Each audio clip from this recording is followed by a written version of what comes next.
Iowa Spirit on TV-8. It's 10 o'clock. And now, from TV-8, where news is #1, Kevin Cooney, Kathy Saltero, Connie McBurney with weather, and Heidi Soliday sports. This is TV-8 News, live at 10.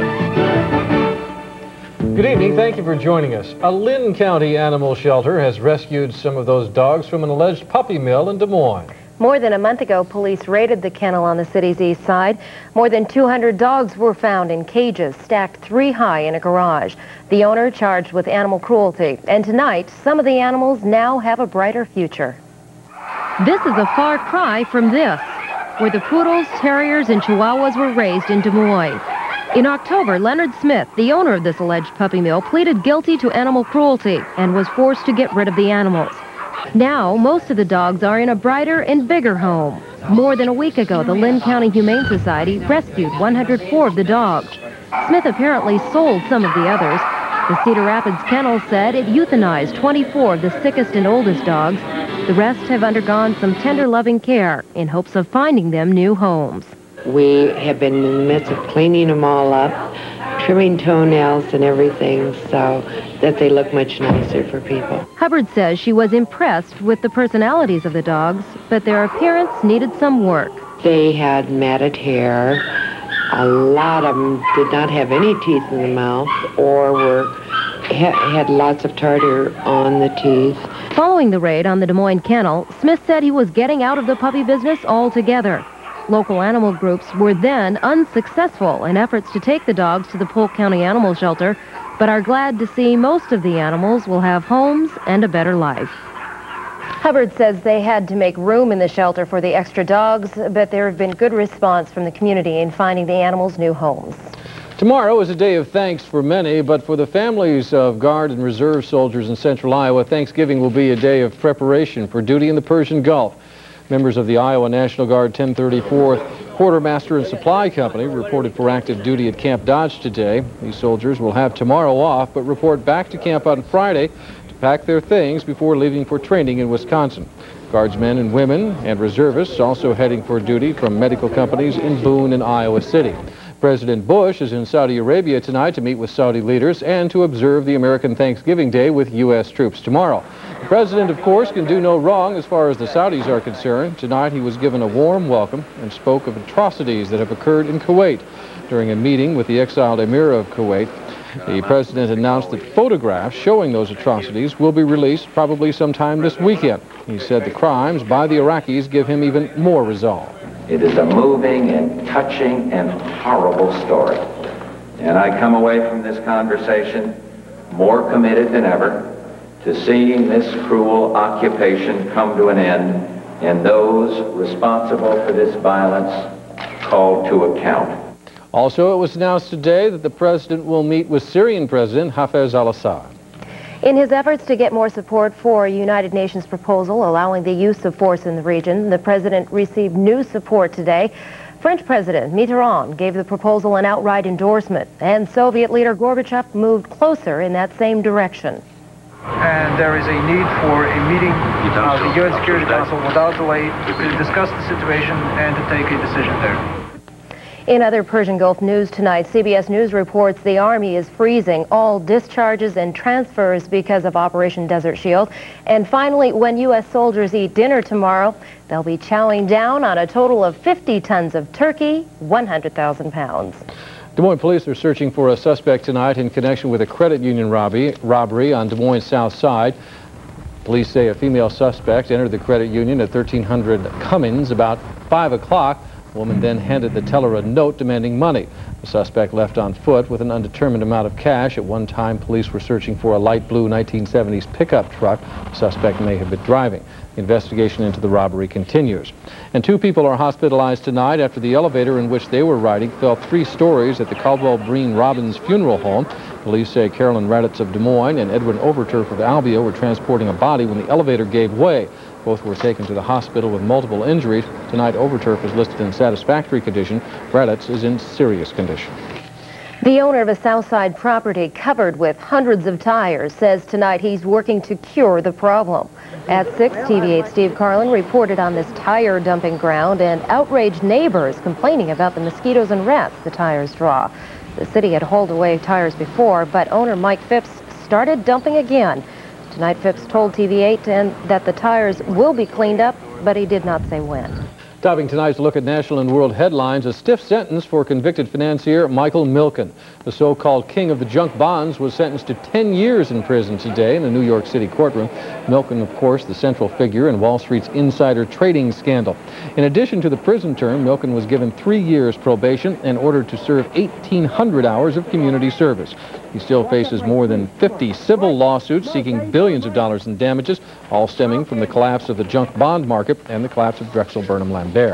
Rock and roll legend Chuck Berry had child abuse charges against him dropped today. His attorney said that Berry did not own a videotape upon which the charges were based. However, that same raid that discovered the tape also resulted in the discovery of some marijuana, and Berry got 2 years probation on a misdemeanor drug charge today. And Bill Irwin finished quite a trip today. He walked the entire 2,100-mile Appalachian Trail. Now, many have done that, but Irwin is the first blind person to make the trip, starting out 8 months ago in Georgia and ending his trip today in Maine. Well, wrestling is a sport with torturous training and often brutal methods to stay within a certain weight class, with every pound meaning the difference between wrestling at a meet and sitting out. Crashing off weight is a common practice. But now coaches in West Des Moines have brought a new attitude to training for wrestlers there. TV-8's Health Beat reporter Allison Gilman explains. With the rigid weight requirements of wrestling, each pound, each ounce of body weight is important. So is everything a wrestler eats. So at Valley High School in West Des Moines, the new wrestling coaches have devised a nutrition program for their athletes. It's designed to keep their body weight constant and to eliminate dangerous crash diets before weigh-ins or a meet. Almost all of the good programs in the state are trying to do what we're doing. They're trying hard to create a system where kids can wrestle, can be healthy, and you know, get to be as good as they can without having to tear themselves down. This season, as part of Coach Hill's new program, all West Des Moines wrestlers in grades 8 through 12 receive this booklet. It's called The Wrestler's Diet, and it features healthy tips on how to lose or maintain weight. Valley wrestlers are weighed and their percent body fat is measured. This is done periodically throughout the season to make sure any weight loss is slow and healthy. And it's fat being lost, not muscle or water. Years past, I'd quit drinking water and I'd quit eating food and to make the weight, but this year I seem to be having no trouble. On Monday, Valley High School started a training table program during lunchtime. It features low-fat, high-carbohydrate meals for all students. Of course, it's particularly appealing to student athletes. The cost is no more than a regular hot lunch. A similar program was started at Stillwell Junior High School in West Des Moines back in September with good results. Wrestlers can also eat nutritious hot breakfasts at school Thursday and Saturday mornings before their weigh-ins and meets to keep them healthy and at fighting weight. Allison Gilman, TV-8 Health Beat. Coming up next on the TV-8 News Live at 10, Todd Magel on Iowa's inventive spirits. Tonight we'll take a look at something called the iZor and other inventions made in Iowa. That's when we come back.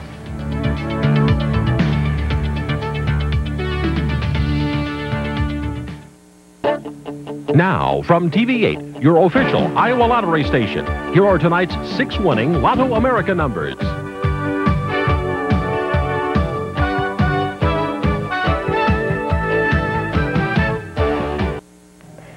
Experts say that Iowa produces more inventions per capita than any other state in the nation. But producing an invention and making it successful are two very different things. Tonight, in the second of his special reports on Iowa inventors, TV-8's Todd Magel explains the ups and downs of making dreams come true. Bob Bradshaw and his son Bobby invent the old-fashioned way. They had a problem and invented the solution. It's called the iZor, a simple plastic device you already may use. My son stopped over one afternoon, and he had had a problem with his sunglasses sliding across the dash of his car. Wanted to try to figure out a way from damaging his sunglasses, and came in and got a coat hanger, bent it into a weird shaped angle, put a piece of foam in it, and that's how we got started. The Bradshaw father and son team has worked on this invention for the past 2 years. They design and market it in their Urbandale home, and a Des Moines tool and engineering company manufactures the Izor. The Bradshaws have sold more than 100,000 at a retail price of $2 each and hope to expand sales to 6 times that number very soon. But they're not rich yet. It'd be nice to make lots of money and be rich and have this thing support me. But as an inventor, I've already been satisfied because it started here and ended up in your hand, and it works and people like it and people buy it. People buy the Izor thanks in part to Ben Schwartz. He runs the Drake University Small Business Development Center. It helps people like the Bradshaws with marketing, sales, accounting, and most important, a realistic evaluation of an invention performed by members of the Drake Inventure program. These are objective, unbiased, unemotional, detached individuals that have nothing to do with the invention, that look at it from a marketability standpoint. Schwartz says Iowa boasts more inventors per capita than any other state in the union, but the success rate for getting products like the Izor here to the market is not so successful. The problem is money, what investors call seed capital. Money. This is a small... And that's where George Lipper comes in. Every year, he invests more than $1.5 million state lottery dollars into promising Iowa inventions. In 7 years, the state of Iowa has helped 49 companies.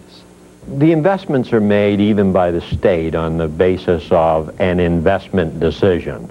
So you hope you can hit the home run, which returns an Apple computer, 50 to 1 or 100 to 1 on your money, and then you have a bigger pot of money to invest in others. So far, none of the inventors we've profiled has hit the home run. In fact, 90% of all inventions fail. These Iowa inventors say they hope to be in that other 10%. Todd Makel, TV-8 News. It was Turkey Day a day early at Terrace Hill, and 2 Toms were taken to the governor's residence this morning for an introduction to Iowa's chief executive. The Thanksgiving birds were presented by the Iowa Turkey Federation. These guys won't be on anyone's dinner table tomorrow, however. They're on their way back home to a turkey farm in Storm Lake. After the birds were gone, by the way, the governor delivered Thanksgiving baskets to families in need. Nick Connie's here now with the Thanksgiving Day forecast. Something we can all give thanks for, that it wasn't worse. Well, I give thanks for today. Wasn't this wonderful? Fantastic. And it lasted so long, this nice, long, warm stretch we were on, and once it got cool, it didn't even get cold for once. It's not even going to snow right away. Good news in the forecast next.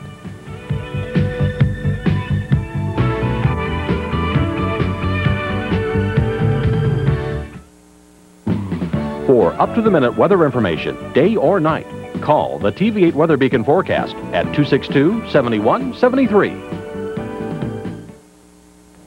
Glenn Berman is, oh, there they are, is our evening photographer, and he said he found these little birds in, these are city birds, in a downtown Des Moines tree. And he said he thought they looked kind of all puffed up with their feathers ruffled as though they're expecting cold weather. Okay, now that's not from the Weather Service, that's from our evening photographer, but these people are very observant. And in fact, it has begun to change. Clear skies with 41 degrees, winds from the west at 5, 57% the relative humidity, and barometer rising at 29.99. I know those are not the guys who perch over our parking lot because they're much bigger over our parking lot. This is the way we look right now. It is still very mild across the southeastern corner, 50 in Burlington, but the cool weather has been affecting temperatures in the northern part of the state for several hours, so they're in the upper 30s. But today, spectacular. This was a marvel. Record highs for much of the state with a couple of ties. Spencer and Cedar Rapids both tied their records for this date. New highs for Mason City, Waterloo, Des Moines, Ottumwa, and Lamoni. All of us pretty spectacular, wouldn't you say? This is obviously 30 degrees above normal. Really amazing. And last night's low was above the normal high for this time of year. This is the warmest temperature we have ever had so late in the year. Not only for today, but for all the days previous to this record highs. Anyway, central Iowa counties, upper 60s and lower 70s by late today, and sharing the warmth with us, record highs for Lincoln, Minneapolis, Rochester, in between there. This is International Falls with 60, 71 in Kansas City, 75 in St. Louis. All that warm air is going to be heading farther east, and when you look at the weather system coming in big curve around a fairly intense low, as it heads on, we are now on the backside of things. The skies began to clear.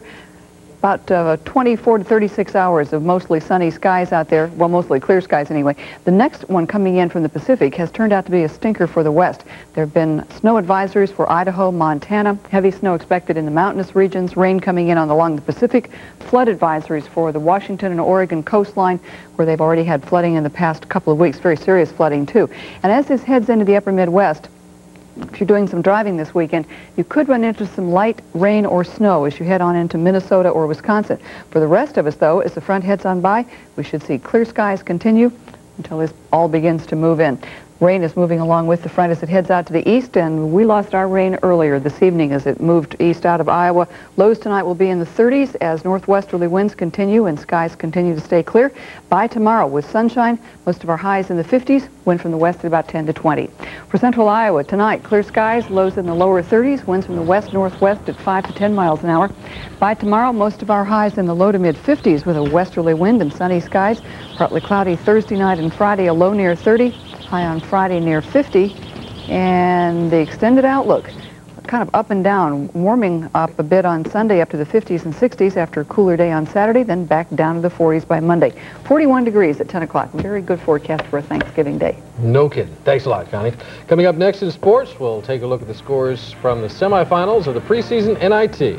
And the Iowa-Minnesota game coming up. Heidi will have a pre-game look coming up.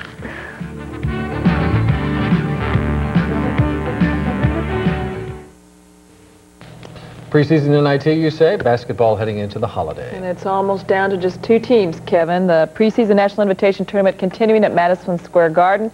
In the first game of the night, Arkansas handled Duke by 10 points. Duke in control in the first half. Blue Devils hurrying the ball up the floor. It's finished off by Christian Leitner, who had 28 tonight. Duke led by as many as 11, but right before the break, the momentum swung in Arkansas's favor. Arlen Bowers buries a jumper here from the right.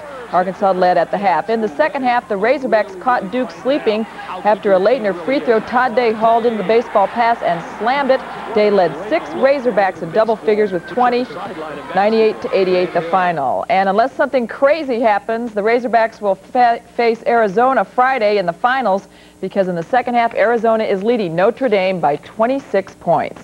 The girls' high school preseason basketball poll released today. In 6th player, the top 5 teams are Colonesco, Emmetsburg, Panora Panorama, Jefferson Scranton, and Pomeroy Palmer. And the top 5 and 5 players, Cedar Falls, Cedar Rapids Regis, Bettendorf, Dowling, and Waterloo Columbus. In the NBA tonight, Celtics handled the Houston Rockets at the Garden, the final 108-95. Boston's up-tempo attack in full gear again tonight. Here, D. Brown dishes off to Larry Bird for the layup. Bird had 18. Houston's top scorer, Vernon Maxwell, who had 23 tonight, too, the dramatic way in the second half. Boston's other big gun tonight, Kevin McHale, who somehow gets this one to drop from short range. McHale was also fouled on the play. He hit for 32 as the Celtics won by 13 over Houston. Elsewhere, Cleveland topped Miami. It was Detroit by 8 over Indiana in overtime. The Sixers by 2 over the Kings. Milwaukee beat Atlanta. San Antonio by 14 over Minnesota in the third quarter. Chicago leading the Suns and Orlando leading Utah. In the second quarter, it's the Lakers over Denver and the Clippers over New Jersey. A couple of all-star football teams announced today. Jeff Shudak and Gene Williams were named to the first-team All-Big 8 squad. Shudak is a senior kicker and Williams a senior on the offensive line. Also, running back Blaze Bryant and defensive back Marcus Robertson were named to the second team. Colorado had 11 representatives on the first team. And the Walter Camp All-American team was announced. Colorado had 3 players honored, including running back Eric Bieniemy. After last year's embarrassing 43-7 loss to Minnesota and Iowa City, the Hawks have revenge on the mind when they face the Gophers Saturday in Minneapolis. John Walters has a preview. Hayden Fry says he and his players won't be watching the scoreboard on Saturday to see how Michigan's doing against Ohio State. Fry says the Hawks will have their own hands full with Minnesota. They're capable of playing outstanding football and have from time to time. When they're hot, they're really good. Very diversified football team. A win against the Gophers not only would ensure the Hawks a spot in the Rose Bowl, it would also fill back up this trophy case. Floyd of Rosedale would make his return to Iowa City. Last year in Kinnick Stadium, Minnesota hogtied the Hawks 43-7 and took the pig with them. Sure made my winter real long last year, though. Not that old Floyd would have made me any warmer, but... One thing's for sure, it'll be warm in the Metrodome, but it can also get pretty noisy.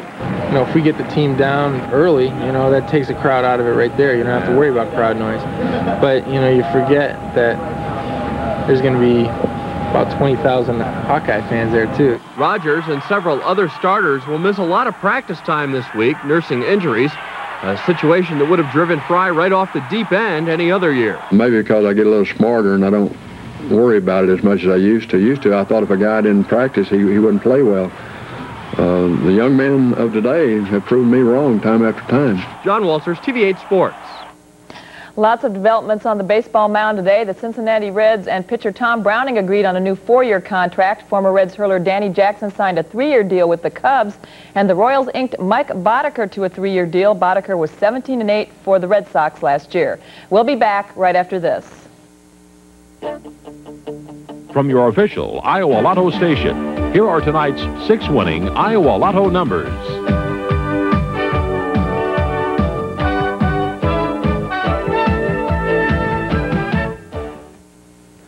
Update on Wall Street today, at least a little bit. The Dow Jones up 9 points, average share up a nickel, volume today 140 million. New York gold was up $1.30 an ounce, silver up a penny. The Iowa cattle market steady and hogs $1 higher. Central Iowa elevators corn steady to 2 cents lower and soybeans 8 to 11 higher. And it's time now for us to say goodnight. Thanks for joining us.